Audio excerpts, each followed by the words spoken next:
welcome to another edition of the Deals for Dentists podcast, and you're in for a treat today. He needs no introduction. He's the hardest working man in dental show business, the James Brown of dentistry. Does he ever sleep? I don't think so. He's one of my heroes, the man, the myth, the legend, Dr. Howard Farran, DDS, and BFG. Thank you so much for joining the Deals for Dentists podcast, and it's an honor to have you. Hey, it's an honor to be on your show. How are you doing? I'm doing great, and this is actually surreal right now for me to be interviewing you. I'm so excited, and I had so many questions I want to ask you, and mainly I wanted to ask you some questions about you and your practice, and also how you can help the young dentists out there. And I have so many questions. One of the first questions I wanted to ask you, the first time I'd ever heard the word comptroller was when the ex-disgraced Governor Elliot Spitzer, got caught with the whole socks on and prostitution scandal, and then he resigned from governor, and then he campaigned to become the New York state comptroller. That was the first time I'd heard the word, and then I'd hear you mention that you have a comptroller for your office. Is that a specific job that you have one person that controls all your finances? And can you explain how that works? Yeah, and first of all, you have to know your costs. I mean, you have your cost, your price minus cost equals profit. And what dentists try to do is they just try to do what they do, their cost, and then add some profit that they deem they're worthy of, because they're just worthy of that. You can justify anything, and then they arrive at their price. So they arrive at their price, but it's not cost plus profit equals price. It's the price that will move the product and service minus the profit you need to stay in business equals your budget. And like I was at the Delta Dental of Arizona board meeting election a couple days ago. I think it was last Friday, where I lost by 100 votes to make it onto the board. And I listened to all these dentists complaining to the CEO of Delta, Alan Alford. They're going, well, look at all my write-offs. I mean, I charge this, and you only pay this, and I have to write off that. I'm just sitting there thinking, like, what a joke. Well, why don't you drop Delta and go try to get the American to pay that? But you can just tell they're entitled. They're like, well, I did a crown, and this is my cost, and this is my price, and you didn't pay the whole thing, and I had to write it like Alan's the problem. It's like, well, there's 8 billion people I could walk up to and say, hey, I got a Lamborghini for $300,000. And they say, well, I don't have $300,000. And you're like, what?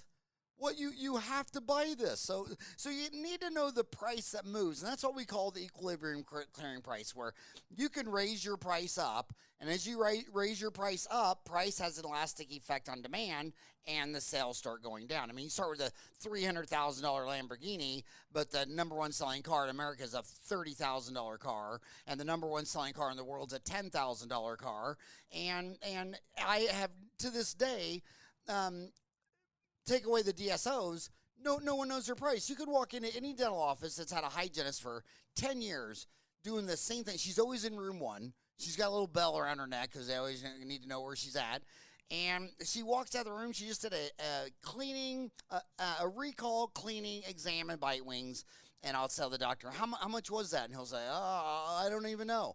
Or if he tells me the price, he'll tell me the price, but he sells it for 12 different prices on these insurance plans. And he always tell me a price, and it's usually, isn't even one of the 12 prices he sells it for. And I'll say, well, how much did you net on that? Did you net $5.18 after taxes or lose $9? He doesn't know. So, in the very beginning, my president, Lori Zalowski's been with me over 2 decades.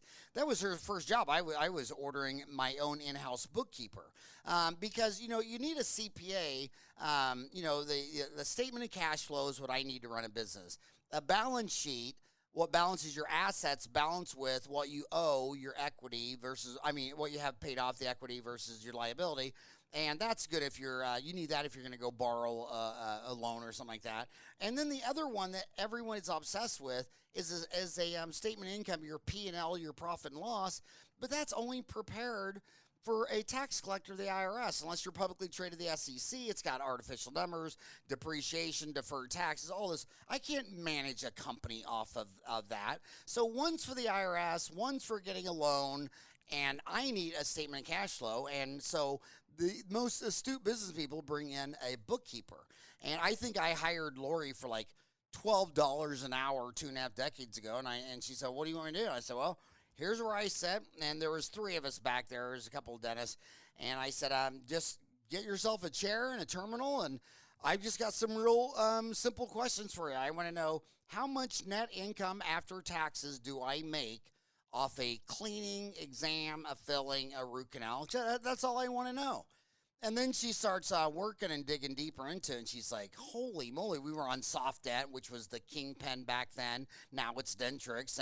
And she's like, well, it's so hard because you have this dental practice management system, which has everything you do, but it's not hooked into your accounts receivable, your payables, your banking. And so we had to do everything with making Excel spreadsheets and notes. We even had a pegboard system with a flippin' pencil. And I have to tell you, it's not any better to this day, because I begged Stan Bergman. I flew all the way to Melville, New York, or whatever. I begged him for half a day, and he was a good man, and he said, I'll tell you what I'm going to do. I'm going to take one of my MBAs, and I'm going to put her on this project, and we're going to look into it. So she flies out. She meets with our whole team, really sharp lady, MBA, and she goes and does a survey of 1,000 dentists, just like this Delta vote. I lost on this weekend to dentists that, one of the dentists, 2 of them don't even have a website. It's like, I don't care. It's not my way or the highway, but dentists never cease to amaze me how every time they shoot a bullet, the first one goes in their right foot and the second one goes in their left foot. She surveyed 1,000 people, 1,000 dentists, and asked them. I had all my wish list, and she had asked them what they wanted. Changing the font size was like number 1. Changing the color of their notes, voice-activated perio. And I read that list, and I just said to myself, Howard, you've got to keep lowering your expectations of what you expect your fellow colleagues to do, because at the end of the day, they're just humans. They just want supper. They want to go home and eat some pizza, watch a ball game. I know I take this serious as can be, and people so dentists are they're crazy. They don't want a dentist with an MBA sitting on the Delta board. 300 people voted for this one person and 200 voted for me. It's like, all right, I hope they serve you well. I'm not saying anything's wrong with anybody, but I just come with an astute dental business. That's the fork in the road. Dentistry, in my mind, has 2 components. It has business and dentistry. And if you take away the business, you don't have dentistry. I could go out there and sell a root canal billet and crown for $1 million, and no one would have access to oral health. So you got to find, so there's a lot of moving parts in this thing. And I would start, and every dentist I know pays all this money to a CPA. They're like, this guy's the best guy ever. He's the best. In fact, he specializes in dentistry. That's the best move, is to get someone that only does dentistry. But even those guys, I'll say, okay, well, you just did a crown in that room. You're in there an hour and a half. How much money did you net? They had no idea. And it could be solved in 8 seconds. I switched from soft dent to open dental only because it's open. You can actually, and that was started by a dentist in Oregon who could not believe that Dentrix wouldn't let him access his own data. And then they told him it wasn't his data. He's like, I'm entering all my patients' names and addresses and all that, and it's not my data. And they said, no, it's not. And they programmed all these firewalls to keep him out of there. So that was the birth of Open Dental. And I only went with that because now, if anybody is going to tie Quicken, QuickBooks Pro, and TurboTax. Every dentist wants to know how much taxes they owe. Well, that's called TurboTax. It's owned by Intuit. And Intuit, by the way, Microsoft tried to buy Intuit, and Bill Clinton, you open up with a joke about the Attorney General and his prostitutes. Bill Clinton blocked Microsoft. Microsoft had Microsoft Word, Excel, and PowerPoint, and he needed accounting for American business. That would have been the most fundamental, foundational earthquake in all of small business of the world, and Bill Clinton blocked it because, I don't know, maybe Jeffrey Epstein told him on the island that it was. I'm dead serious. I mean, the guy, I mean, everybody talks about one political party being corrupt. I mean, the other one, I mean, it's like a binary star of just complete grotesque corruption. But I mean, that was my saving grace, that Microsoft would buy into it so I could finally know my cost. So here it is, 2020, and I got Open Dental, and I've got my accounting, and I've got Lori's moved on to be the president, Stacy's comptroller, Suzette. I mean, I got, and then I have an auditor come in once a month because we're going through $1 million a month. I mean, you need an auditor to make sure everything's going right. But it's in no better shape. Dentrix, oh my God, they'll never invite me to Utah for one of their users meetings. When I got the invitation, I'm like, they must have hired someone who doesn't even know I exist, because I cannot stand them more than, I mean, they're so bad. And I went there and I thought, whatever, I'm going. And I sat in the front row, and the guy, he opens up for the first 20 minutes. So he goes, no, first of all, we know that 80% of all of our features are never used. So let's just, but we're going to go over them anyway. And it's like, imagine if Hyatt Regency had that, where you go to check in and a lady opens up a screen and there's like 4,000 buttons and all this crap. You need to be able to X out. If I don't use it, you need to be X out all that stuff, because it's overwhelming to some person that gets on there. And then you decide at Hyatt Regency that there's only 8 things you exactly want done. And that's the only 8 things. That's called a process, a workflow. So they call you up. What is your name? What is your phone number? Whatever you decide you need to know. And then you open up Dentrix, and when dentists tell me they love Dentrix, I mean, you might as well just tell me you have a head injury, you're not smart, you're drunk, you're young, you're green, but you couldn't be Heartland Dental running 1,000 offices. I mean, look at Stephen Thorne. He's not even a dentist. His dad's a dentist, and he realized, well, why am I going to go to school 8 years to be a dentist when I can hire one who had 8 years of school for $300 a day an hour? And he went and he bought what he thought was the best one at the time, but he told me, he says, it's shit. It's the best one out there. You're like the least drunk guy at the bar, so you can drive me home, but I just want to take it and have all the rights to it, because then I'm going to hire my own programmers and fix it. And he's been fixing it for 20 years. So those DSOs, they know what's going on, and my homies don't know anything. And that is the Achilles tendon that will kill fee-for-service private practice dentistry, because what they want to do is they want to believe they live in this bubble, that they can just do really good work like they do on their mom, and then add a nice profit that they're entitled to because they're a dentist, and here's their price. And we're in the middle of a pandemic. We're in the middle of, it's beyond a recession. This looks like a full-blown depression. You've lost 40 million jobs. Of those 40 million people, 30 million had dental insurance. We know the number one variable that associates going to the dentist is dental benefits. You're broke. It took 246 years to go from $0 to $19 trillion in debt, and now we just passed $26 trillion. The dollar's fallen. All that money's going to have to be paid back. I've never seen I turned 58. This is August 25th, so I guess Saturday. I guess this is Tuesday. This Saturday I turned 58. I've never seen America with this bad of a hand in my entire life.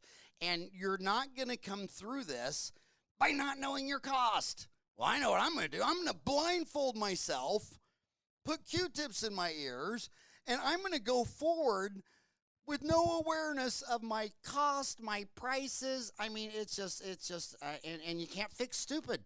You can't fix stupid. You tell a dentist all of this, and he's not even listening to me. He's thinking about TMJ. He's thinking, I wonder where the condyle is. And that's why I love my homies. I mean, they went to school 8 years to work with their hands to help me get out of pain. God dang, I love them. But the one thing they're not is business people. And they even tell you, well, I'm not a salesman. I don't want to sell dentistry. Exactly. You don't want to sell nothing. I love you, but you're a dentist. But you know, they're a challenge. It's so true. You need to know your numbers, especially right now when we're going through this pandemic, and you have to be so careful and know your break even points. And now, have you and your team been happier with Open Dental? Is Oh it yeah, yeah? absolutely, And absolutely. um, does it integrate with QuickBooks, or not quite there yet?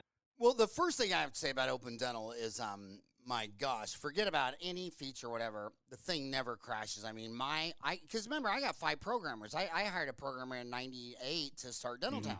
So I've had 5 programmers for 20 some years. Ken, Angie, Nick, Larry, great people. But they're just like, whoever built this, it's a robust son of a. It's never crashed yet. That's something Mm-hmm. else. Um, but yeah, it's completely open. Anybody can do anything. But when I'm doing my podcast, and I'm love your podcast, and it's so smart to do because everyone knows when there's 8 billion people, it's not what you know, it's what you know and who you know. And Mm-hmm. if you have no social network, if you're not out there running for mayor in your own town, you're not going to build a practice. And if you're not out there networking with other people in dentistry, you're never going to be knowing what's going on. And every person I've ever networked with an IT person, Open Dental is the first thing they're aiming at because it's open. And then if you want to work with Dentrix, whatever, you got to get these APIs and you got to get all this bullshit as opposed to Right. just being open. And I think so, that's such a good idea. You have an auditor that comes every month to review your finances and just make uh, sure everything is all the I's are dotted and the T's are crossed. That's such a great idea. well, and when the economy, as it gets worse and worse and worse, you're gonna have to you think you're a holy knight. I mean, you're thinking I'm Eric. I'm perfect. Yeah, well, if your plane crash in the mountaintop and you were freezing to death, you might be a cannibal. I mean, you and I might be looking at each other thinking, oh, who are we gonna kill? Let's get that old man, whatever. But as the economics deteriorate, there'll be a lot more pressures to take money. And you got to remember, when I was little, basically to steal money from you had to steal a check, and you had to Right. forge it and you had to take it to the bank. Now it's all digital. They come in to pay the terminal, and you can debit, you can move all this money around. And when people go to consultants, when they get a consultant to come in their office, obviously their business isn't doing too well. So when those consultants go in the office, half the time it's embezzling, half the time.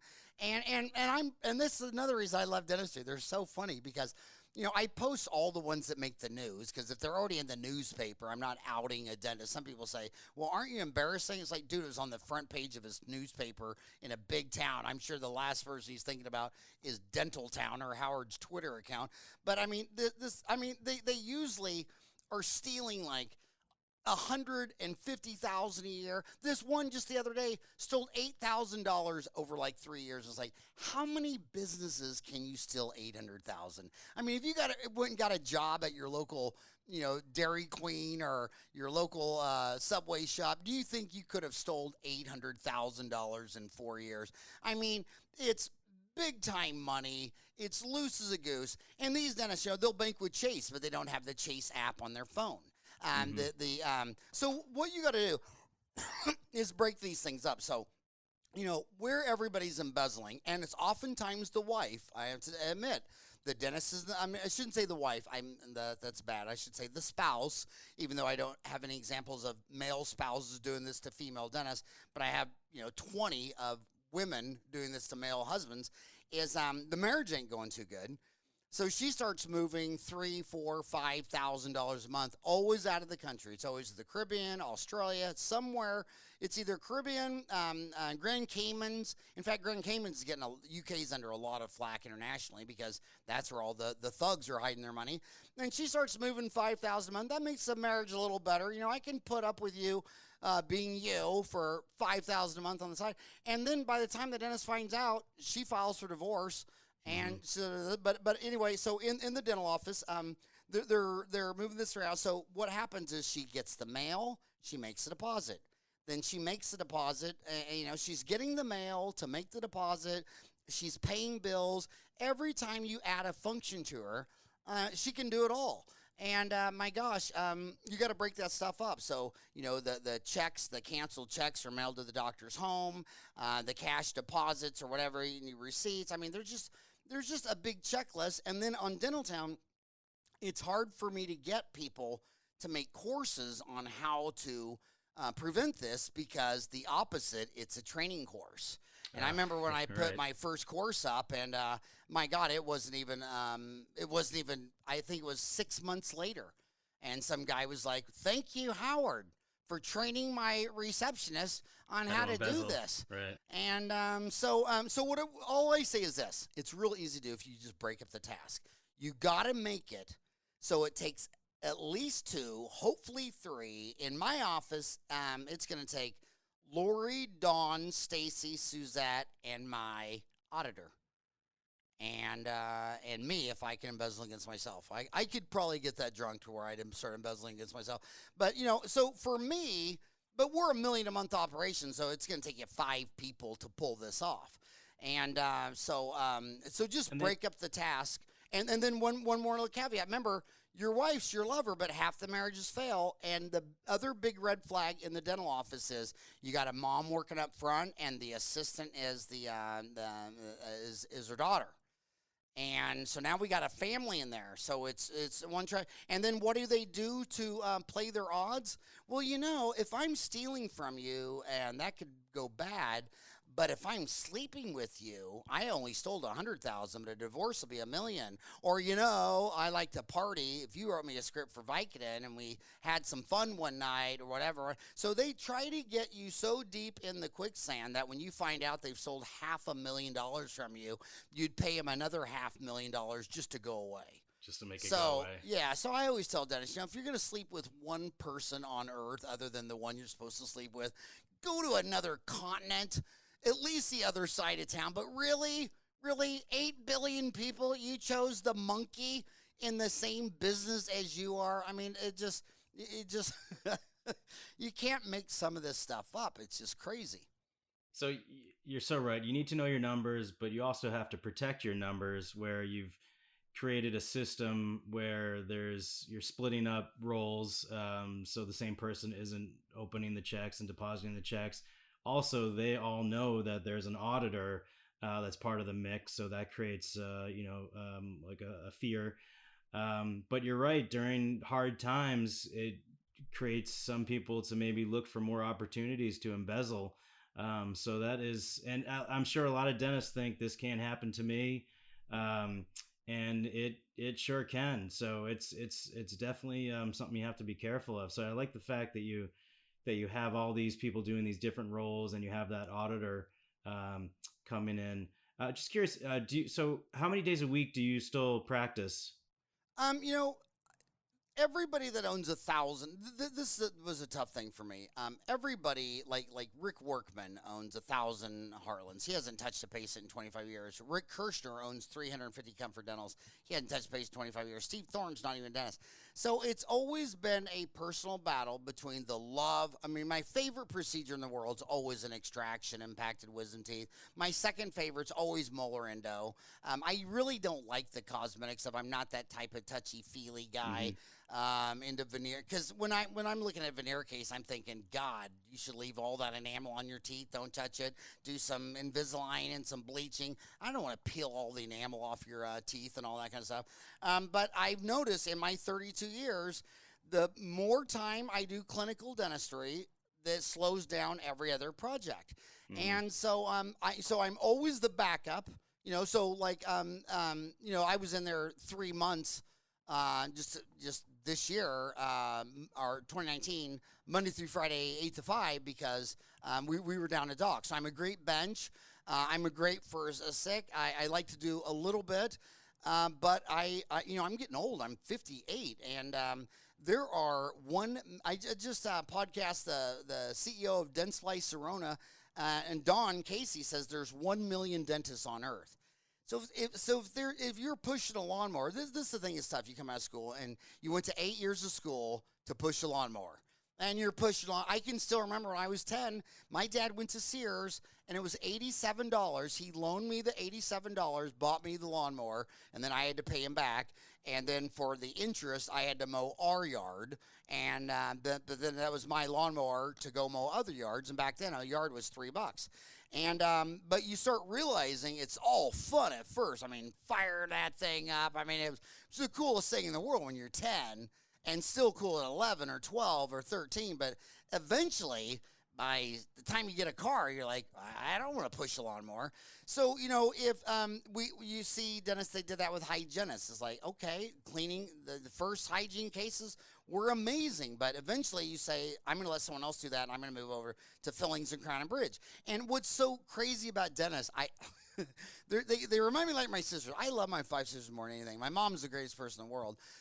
But she's the craziest person in the world, and you love them anyway. The dentists are fighting dental therapists. I mean, like you love MOD composite. You know, the thing I hate the most about clinical dentistry is when you look on the schedule, and I got to go in there and see Eric, and he needs a MOD on 2, 3, 4, and 5. Damn, dude, that's just an hour of sit down, bust ass, hard work, do it right, no shortcuts, and then when it's over, to walk out of the room and go in the next room and do it again. And then you're telling me that it's exhausting. And you're telling me you're against dental therapists? Well, what else are you against? Toilet paper? I mean, my God, I'd rather have the hygienist doing all the cleanings, the therapist doing all the fillings. My gosh. In fact, the biggest offices I've seen is the oldest guy. He just does the recall exams and the new patient exams because he can talk and explain. Yeah. And then he'll convince you to do the treatment, and then he lays you off over to someone that's been out of school a couple years because they got great skills, but they couldn't sell any dentistry, you know. And then they could only diagnose one tooth the first 5 years before they could move to quadrant. And then after, you know, another 5, they'll go to right side. And it'll take them like 20 years just to sit down and do the whole mouth at one time. Yeah. Yeah, it takes time, to hone those, your clinical skills and your verbal skills. It takes a lot. You have to do your 10,000 hours for clinical and on how to present, case presentation and how to talk to patients. Now, I wanted to ask you. So did you find that you're decreasing your chair time in clinical dentistry because you have so many other things going on, or was there any? Did you have any injuries or any? I mean, no injuries, no that. The first 10 years, it was just, the first 5 was getting my FAGD. The second 5 was getting my MAGD, my Diplomat, International Congress, Oral Odontology, Fellowship, the Mission. For the first 10 years, for me, it was just learning how to do dentistry. I mean, every time I turned around to Pankey and Sue, Ross, Nash, Spear, Coyce, whatever. So for 10 years, I was overwhelmed and overjoyed just learning how to do dentistry. But as I started, I got into the media side backwards because I started lecturing because I knew one thing more than the others. That is, I grew up, my dad owned 9 Sonic drive-ins, and I did all the franchise stuff with my dad, and I knew the business side. But I knew if I would go show them the little part that I knew, maybe more than them, the business side, that they would show me what they knew. And they were sending me so much material. Here's another thing that is what dentists say and what they do. So they always complained about all the magazines because they were advertising. They called them dental rags. So I started the Farran Report in 1994, 30 pages, black and white, no advertising, $10 an issue, because this is what they want. 4 years, I had 4,000 subscribers at $10 a month. And then when I changed it to, okay, I'll send it to everybody, and you have ads, and now it goes to everyone. And like on Dentaltown, I will post a link to a dental-related article from the New York Times, and every reply is like, you have to be a member. Can someone cut and paste this? Like, okay, you're a doctor. You know that overhead, the building and the people. So dentists want free journalism. They want people on their Delta board that that are dentists without a website or an MBA or whatever. They're always doing stuff like that. You know what I mean? And it's like they don't want to pay for New York Times, Wall Street Journal, New York Times, but they'll be the first one to say, "Oh, these dental rags, they are filled with advertising." So they say one thing, they do another. And I was out there lecturing, and all these dentists were coming up and telling me this stuff. And I'm like, dude, that is awesome, because you're a real dentist, real world. And this isn't Beverly Hills, Key Biscayne, Manhattan stuff. This is middle day Ohio, America. And they'd write it up, and I'd lectured about once a week. So 4 weeks of lecturing, I always had about 30 pages of real people like you sending me stuff. And but the dentists are like, well, I'm not going to pay. Why would I pay $10 a month for unpolluted, true, from the mouth, here's the guy, not sponsored, and owning a dental magazine? I can tell you, I don't want to throw my competitors under a bus, but I mean, it's just advertorials. I mean, you can see, here's the ad, here's the article. Here's the ad, here's the article. The funniest one ever was when someone sent me, it's posted on Dentaltown. I don't want to throw this guy out because he's actually my friend. His article was the instructions from the bonding kit. I mean, it was just his whole article was the instructions and then his name. I mean, it is just cut and paste. So they don't want ads, but they won't pay for journalism. So the deal is, but going back to the original deal is, if you don't know your business, if you don't know your cost, and you're going into a pandemic, and if you don't know macroeconomics, because if you think $26 trillion it doesn't mean anything, then I'm sure it doesn't mean anything to you, but it means 26 trillion things to me. You know what I mean? So are you still very involved with the office, with the staff, and like the office meetings and the schedule, or do you have an office manager and a team that handles all that? So like the office manager at Today's Dental, Dawn. I mean, she's been there 20 years. My Lori, she reports to Dawn. Lori's been there 20 years. I mean, so when you get, I always say they turn into brothers and sisters after 5 years. Like when they've been with you 5 years and they're first class people. I mean, they're always there. They're always dependable. Every time you meet them, it's the same person. They're not moody, high and low. They don't do it one day, let you down the next. After 5 years they just know what they're doing.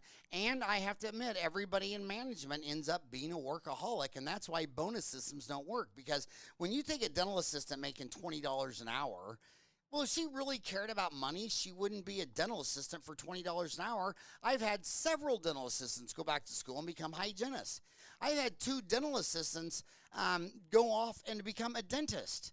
So when people are attracted to money, they go chase it. And then you decide that you're going to do a bonus system for people who showed you no evidence. It'd be like you coming over and bringing me a big fresh plate of kale.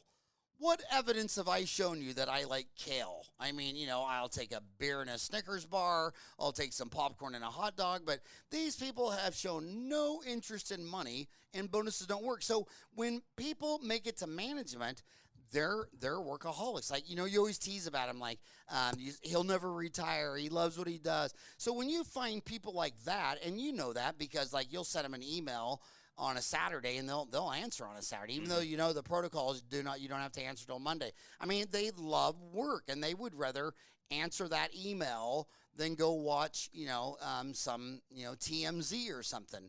And they're well-rounded, they're balanced, they have family, whatever, but they like to work. It doesn't mean that you work 160 hours a week, but they love the work. They love the challenge. They love the game.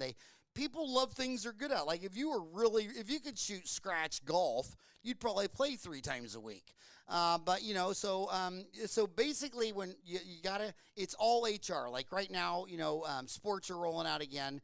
And my gosh, if you own a basketball team, you just want the 5 best players on the field. You're not talking about the stadium, the marketing, the name, the branding, your social media. When dentists are sitting around talking about TikTok, I can't think of anything less important than trying to get to know more about TikTok. I'd want to know about your office manager, who's answering the phone. I'm data driven. How many incoming calls do you get a month? How many are converted to an appointment? If you have 3 people answering the phone, is there a variance there? Presenting treatment, if you present 100 fillings, how many get filled? I don't like to track Invisalign and bleaching and bonding because I'm a real doctor. Real doctors don't think you need to have your hair tinted and your eyelashes extended. A real doctor is, do you have diabetes, heart disease, or cancer? So on the real doctor stuff, that's non-debatable. Just data driven, and in all this data, can you deliver dentistry faster, easier, higher quality, lower in costs, in a smaller, more succinct way? And that's the game, and that's the challenge. And I'd rather play that than Monopoly or chess. The game I hate the most with my sisters was Risk. I swear to God, those games could go. I mean, you'd start them like Friday after school at like 3:30, and you're still going at 1 o'clock in the morning. I mean, what's that? Yeah, those Risk took hours to play. And Asia's going to win when it's over anyway. So why don't you just, if you're not Asia, just quit. So now, like you were saying, HR is so important, and hiring the right people and the people that love to work. That's not so easy to do, right? Finding the right people. It sounds like you have a great team that's been with you for a long time. Did that all start with you and the culture that you set and the setting your expectations? How did you create such a great and dedicated team?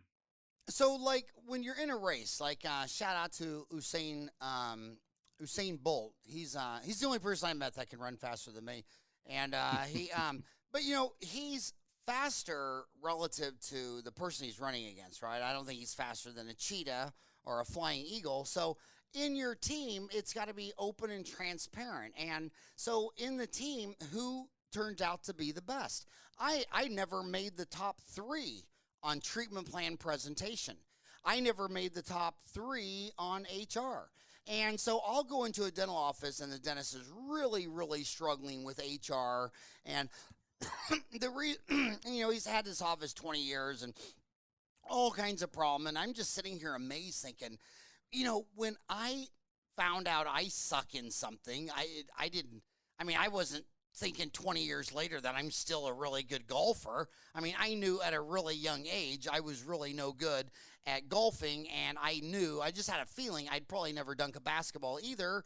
And so if you really suck at something and you got 5 people on the team, why don't you let someone else do it? But I think what dentists do is, since they always made A's, since they're a doctor, since they're always the smartest person in the room, they just think they could do everything, especially if it's intellectual. They know they can't run faster than Usain Bolt. They know they can't golf better. But if it's intellectual, they're thinking, dude, I know physics.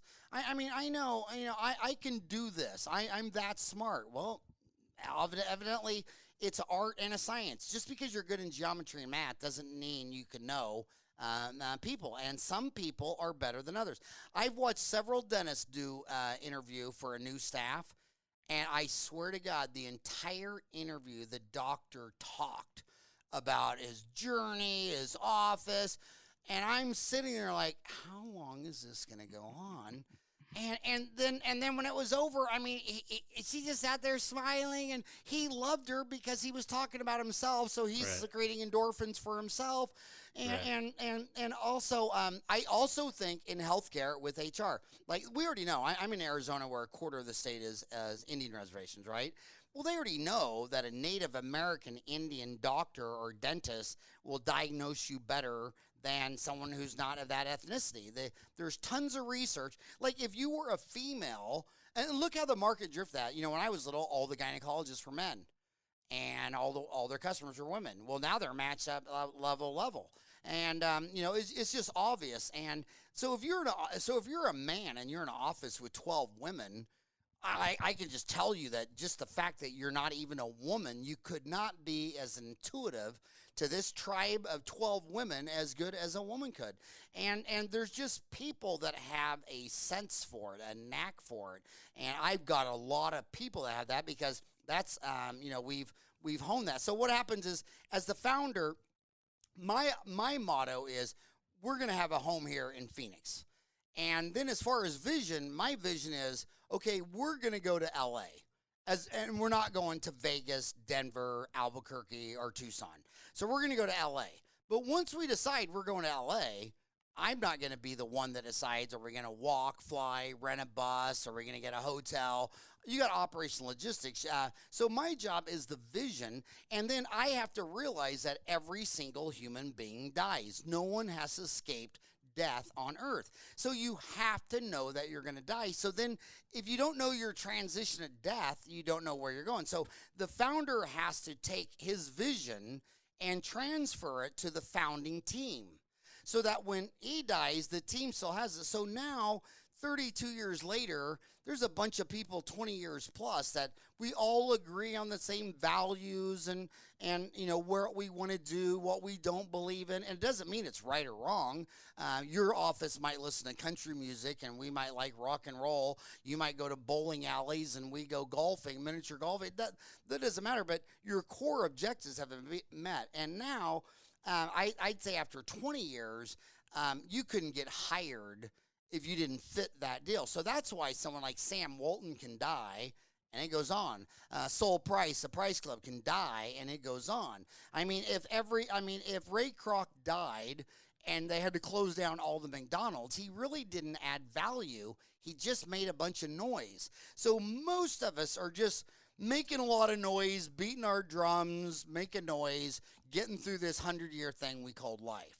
But for long-term increases in productivity, you got to be a part of something that lasts longer than your life. And that's, I think, the great challenge and the great value add. I was very grateful when I was born. I tell my boys that all the time. Whenever they're bad-mouthing America, I say, yeah, but I never heard you bitching about all the freeways and interstates and national parks and Disneylands. In fact, I kind of thought I could hear like 1,000 times where you screamed, yay, I love this. So now you're getting older. Now you're 30, 28, 26, 24, and don't ever tell me that you think you should move to Canada, Australia. You stay here. If there's something you don't like with America, take your damn gloves off and fix it, just like your forefathers did. I mean, America's a piece of work. Every person's a piece of work. When people look at these outrageous things that politicians doing, I don't know one honest dentist who can't tell me some outrageous thing he did in his lifetime, in his youth, and some of them it might have been last year. So we're all humans. We're all animals. We all do stupid stuff. But the long-term trend is, just stick to it. Life is a marathon, not a sprint. So you're finding good people. You're setting the culture and the vision. With this team that you've assembled, you're delegating because you can't do it all yourself. As dentists, well, you can't do it when you're dead. You can't. So when dentists say, I can't delegate, I'm like, well, how did you learn how not to die? Oh, you mean you're just going to, okay, so you're going to die, and then it's all, I mean, do you think name a dentist who dies, and it makes the news the day, remember that song when we were little, The Night the Music Died? Mm-hmm. What was that about? Buddy Holly died. Okay, and everybody's like, music died. I mean, Buddy Holly went down an airplane. Well, Buddy was a hell of a guy, and I loved his glasses, but he wasn't music, and it's still going on. It's still going. And when Carl Misch died, dental implantology didn't blink. When Brandmark died, dental implantology, it didn't even blink. In fact, the day Ray Kroc died, I'll never forget, the stock actually went up for the day. There wasn't one Wall Street investor that thought that thing was living on his coattails. I mean, he made the perfect system. What I loved about Ray is, the first McDonald's 10 to 20, you know what he would do? He would go out there and lay the concrete foundation floor flat, get all the employees from the first 10, all the architects have to come out and draw the plans that they designed, and then he wanted to see what the 16-year-old real kids thought of this. And they'd sit there and say, yeah, and that's why every time I get the mold and I turn around, dumbass bumps into me running a pair of fries up, and that's why all the food spills are right here. And Ray's like, exactly. And he got them all together, and he did that on 11, 12. It's all a game about logistics. It's like checkers and chess, same board, same number of pieces, but a different process rules. And dentists, they don't have job descriptions. They don't have processes. Dentrix can brags that 80% of their shit software is never used, but they sure leave it there for clutter and give you no way to X out of all that stuff so you can take someone off the street and ramp them up to be able to answer the phone, check someone in, check someone out easily. You know, I mean, if they're on Dentrix or EagleSoft, I'll bet you my Lexus, I can walk in there, find the oldest person that's used it the longest, and point to one button that she doesn't even know what the hell it is. Yeah. And then you can go to the report generator, and it'll prove to you it's never been opened. And Dentrix will clap. Oh, right. We're doing good. And then they'll get all these people that are dentists to write glowing articles for it. And that's why I did the Farran report without advertising, so you wouldn't have to listen to their hot air bullshit. And the dentists are like, well, I'm not paying $10. But hey, that guy's talking bullshit. Okay, you want your cake and you want to eat it too. So I wanted to go back to one of the things you said about bonuses, and now with your staff, such as your hygienists, do you recommend more of an hourly wage or a adjusted production system? Do you think that's changed now in a lot of offices because of COVID, because we need to be as productive as possible in that hour of time? And like in our office, we've increased our hygiene time, but our staff has the same wage. We haven't dropped their wages, so our overhead's up, our costs are up, our chair time is down, but the wages are the same. Do you find that a lot of offices are going to from an hourly pay system for hygienists to a more of a bonus production style of system? Okay, those are great questions. And the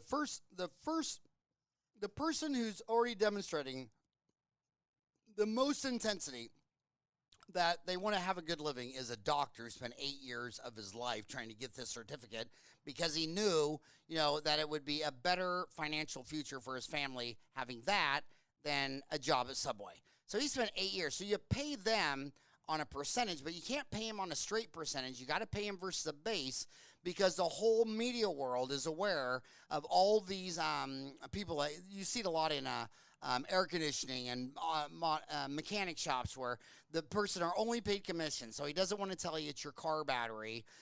He wants to tell you it's your alternator. And then they have undercover spies that know there's nothing wrong with the alternator. And sure enough, the guy charges you $1,000 to replace it, and sometimes they don't even replace it. So that is a really bad PR baseline motive in a world of internet, social media. So you pay them a percentage versus the base pay for the doctors. Now, the hygienists, we tried this, and we tried paying them bonus and hourly, but their variance is too small. So go back to statistics. I can have half my morning fall apart. But in the afternoon, I get a toothache, and it's a root canal build-up and crown for $2,000. And the next person's a bridge or whatever the hell. The variance is huge. I've had several days where nothing happened in the morning, and I made goal in the afternoon. Mm-hmm. And so the hygienist, if they lose a recall, cleaning, exam, and x-rays, what is she going to do with the rest of her schedule that's all just recalls, clean? There's no variance to make up. So she has a loss. She can't make it up. And it's very demoralizing. I've watched it on Dentaltown. We've talked about it since 1999. So we pay them hourly. Now, as far as the bonus, though, that's a great question. The bonus, do you bonus the assistants, reception staff? Yeah, a light one for, okay, I'll give everybody a Benjamin if we collect this, and I'll give them 2 Benjamins if we collect this, and 3 Benjamins. Now, think about this for a minute. This is Benjamins. These are cash. These are things. If you give a dental assistant a paycheck and she has to deposit in her bank, maybe her husband's going to be aware of it. Maybe they've already decided it's got to go. When you give someone a $100 bill or a $200 bill or a $300 bill, that's fun money. That's play. That's morale lifting. She loves it. But if you want to do and we don't take taxes out of that, and people always say things like, well, how do you legally take taxes out? Well, maybe you shouldn't be obsessed with all the rules the mob plays to shake you down and steal all your money. I mean, if your best idea is to cooperate with the mob, then why don't you go work for the mob? I see the government around the world from the beginning of time as the source of almost all the problems, never the solution. And so then when you want to talk about a serious bonus system, that would be to my president, my office manager, in Dentaltown magazine, the salespeople, in Today's Dental, the dentist producers. I would rather give the whole bonus to one office manager who just makes shit happen and it gets done.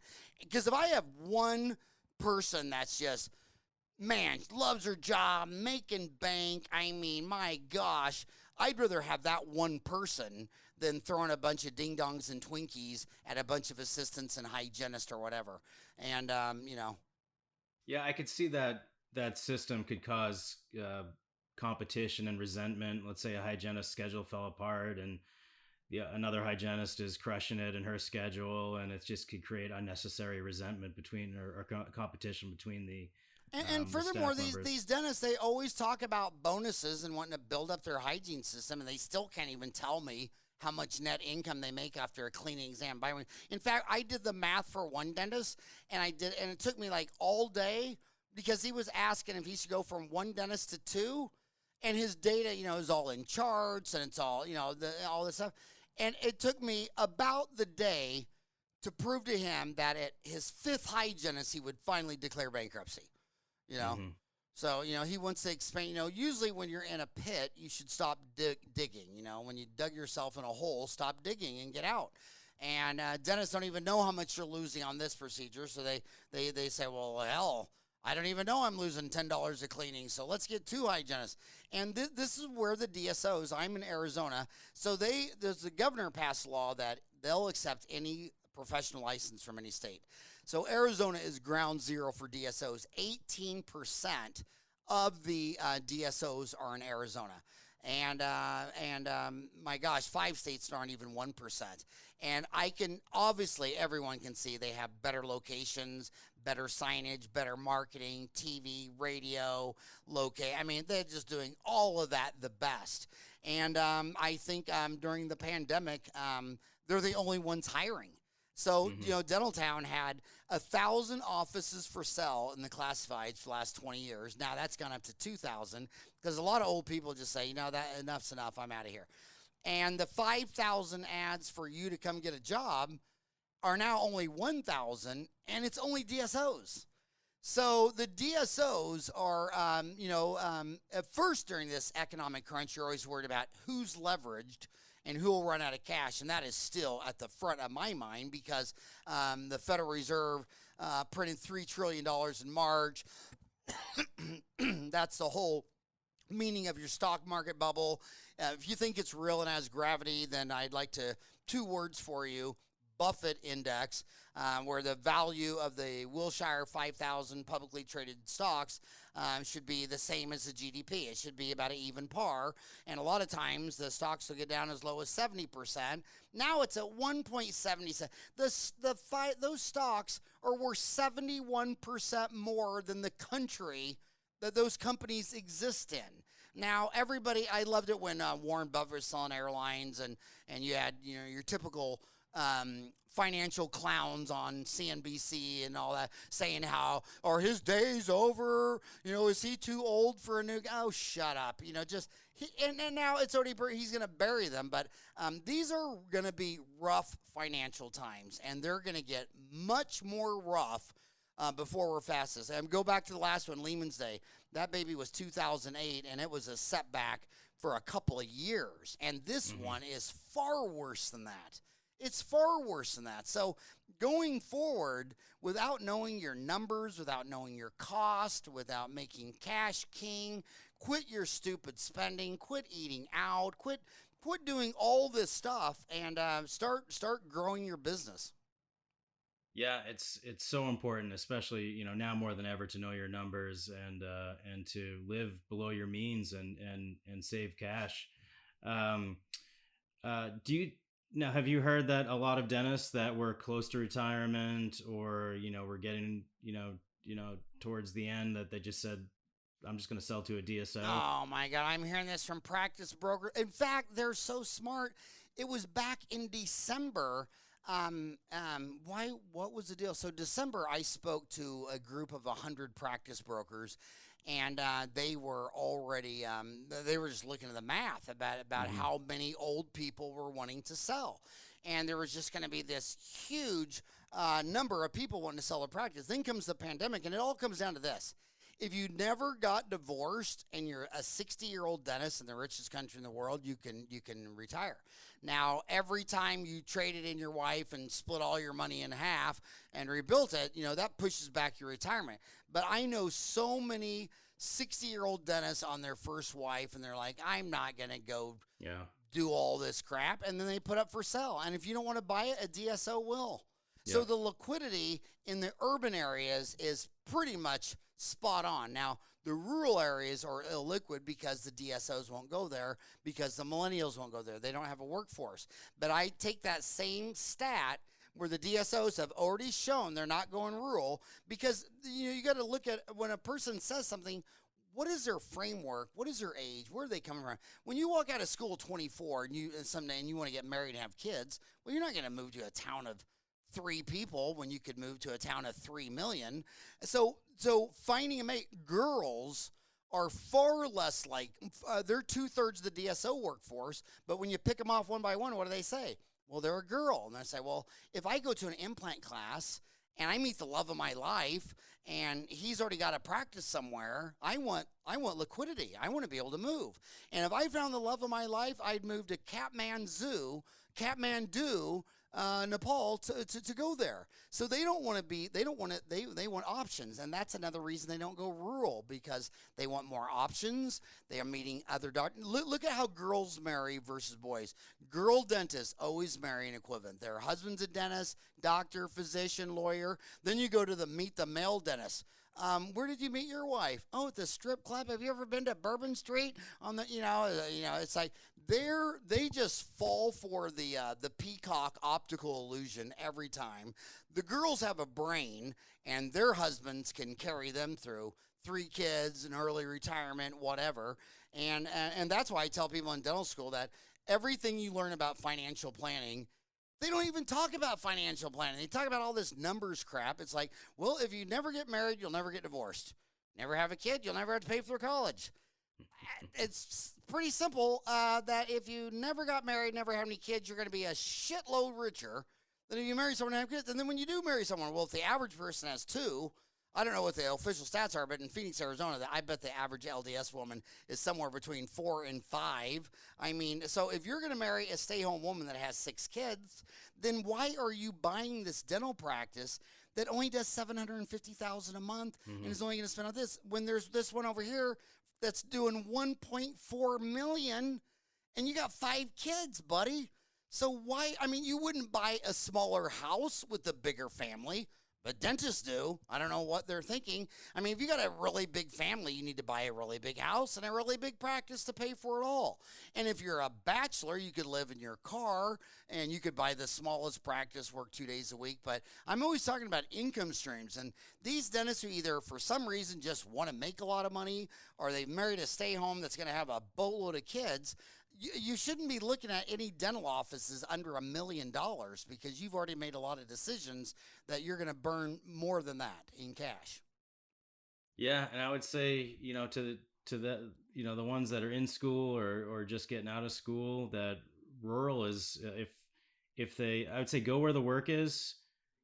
Find that job, whether it's rural where they have to drive an hour and commute an hour. Do what you have to do, work weekends, work nights, especially when you're coming out with this much debt. You need to get a job and pay those bills. And sometimes rural is the way to go. Although it's interesting that you said that most of the DSOs are the ones that are hiring, but they're not rural because of the lack of workforce. So it's a little bit of a, And that's why I use the same math to predict their limit. I mean, I look at them. They can't keep anybody 5 years. So if you got 6,000 graduates a year for 5 years, they got a 30,000 work pool. But then you listen to their speeches, and they're linear thinking that they're just going to, we've gone from this to this to this. And they start telling you the date that DSOs will be more than 51% of the workforce. It's like, okay, well, you can't even show me a smaller version of that today. What I see is she's been out of school 5 years. You get 2 out of 3 are girls, and every year she changes jobs because she's not happy.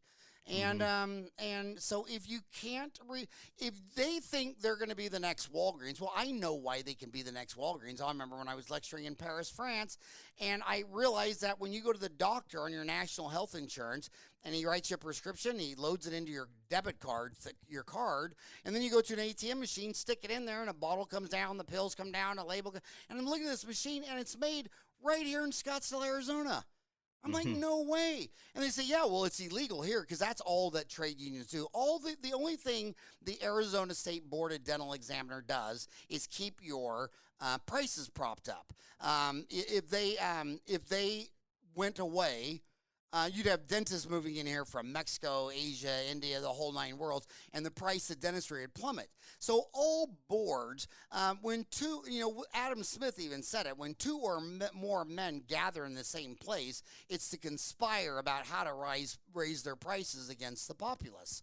And he didn't have any really good things to say about governments or large business. Everybody thinks he's the father of free enterprise. He didn't have pretty much any respect for the business or ethics of anyone. They just attribute his whole book to the invisible hand. And I swear to God, he only said that one time in all of his work. But my gosh, orthodontists, of course, they would be automated today if it was legal. It's illegal to do that. So, like, well, going in a mouth and getting you relaxed and having you trust me to give you a shot while I'm touching you and then do all the work. So you got to trust me. I can't hurt you. It's got to look great. If you think that's going to be done by a wham bam, thank you ma'am, throw them out assembly line of dentists, you're out of your freaking mind and you don't know anything about dentistry. Dentistry is a really tough job. And my dad warned me about this. When I told him I want to be a dentist, he looked at me like, a dentist? What the hell would you want to do that for? He goes, you see how happy they are when they come into Sonic? He goes, when they order a foot-long chili cheese dog and onion rings, I couldn't beat the smile off their face with a crowbar. You tell anybody they're going to go to the dentist, and they're scared. I remember one time I felt so sorry for one of my boys. I don't remember which one it was. It was in his kindergarten, but the parent had to go in on career day, and I said, I'm a dentist. And one kid started to cry, and the teacher had to jump up. No, he's not going to hurt you. He's not going to touch you. And then I'm looking at my kid, and he's all confused, like, the hell does my dad do? I mean, Yeah, my right. God. And of course, you follow the firemen, the policemen, all the people with Yeah. cool jobs. And here's crazy man. So I'm a dentist. And the kids are already crying. So, So actually, you mentioned the legality and dentistry being such a a hard profession. I had a question for you. Do you think that dentists will ever be able to form a union and create such things as like a good health plan for dentists, or because right now you can't, you're not supposed to be able to talk to your colleague down the street about what they're paying or what they're getting paid for a procedure for dental because it's considered collusion. oh We're all my supposed to God. be in Yeah. competition. I mean, um, oh yeah. I mean, I even posted the Delta meeting, the lecture when I was out, and the slides were. But anyway, so here's the CEO, and he's showing you how that you make $9 out of every 100, the most with Delta versus the other 23. But all the other 23, there's no names on them. It's just X, number one, number two. There's no transparency. Whenever there's no transparency, there's a good reason. They don't want you to see their hand. right. And when I'm able to see their hand a lot because there's like 39 different deltas. I've had some of them on the show. And when you're a journalist, I've been a journalist since 1994. A lot of dentists I don't know if they understand that, but I have a media company. I've written a monthly column. So people send me stuff all the time. I have sources, things like that. It's a serious deal. But yeah, well, anything's possible. I mean, France, their dentists have unionized and gone on strike. If you go to Dentaltown and type in union, yeah, all kinds of people are striking. I'm not saying I believe in that or I'm for that, but that stuff's absolutely happened. But it already is the biggest union. Like, so when Americans talk about unions, first of all, they have no idea what they're talking about. Let me check this. First of all, when Americans talk about unions, they have no idea what they're talking about. The biggest union is for pilots. Well, those guys make 150, 200. The old ones 300,000 a year or more. They always think of the working man, the out there with hammer and nails. The poor people don't have enough money to pay union dues, so they don't have any unions. All the unions only represent the richest workers in their class. And the biggest union in the world, in America, is the healthcare union, where they went to each state and they got the state dental board to be able to be the judge, the jury, and the executioner, where we have to license the school. When you come out, we have to license you, and when you're practicing, we can take your license away. And that's what keeps out all the foreign-trained dentists, that keeps the schools to a minimum. Now today, look how upset the dentists are when they violate that. Right there, it's on the PR Newswire that Georgia School of Orthodontics receives approval to double class size, celebrates second graduating class of orthodontic residents. So here is this guy saying, we feel very strongly that the public needs better access to more affordable orthodontic care. We will now be able to educate and train more orthodontic specialists who can provide exceptional in-person care to large patient populations, said Georgia School of Orthodontics Board Chairman Dr. Randy Klunder. Now, he comes from that school. On the same board is Gasper Lazaris, who was the founder of Orthodontic Centers of America. And when Gasper did his IPO for that, he spent a ton of money opening up 3 other ortho schools, because he knew if he's going to employ orthodontists, well, I don't want to if there's just 2 of you, you're going to raise your price. So these guys have been, now I guarantee you, the American Association of Orthodontists out of St. Louis, do you think this is good news to their union or bad news?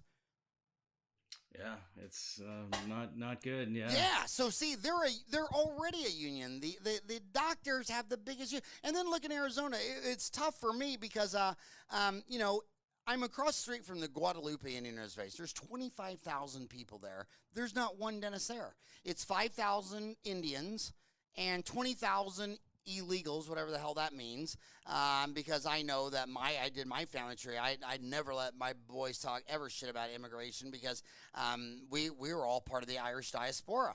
And I worked that all the way back, showing my boys, you weren't invited, and you came here before there even was an Ellis Island. And you weren't invited, and you did a lot of nasty things when you got here. Talk to the American Indians.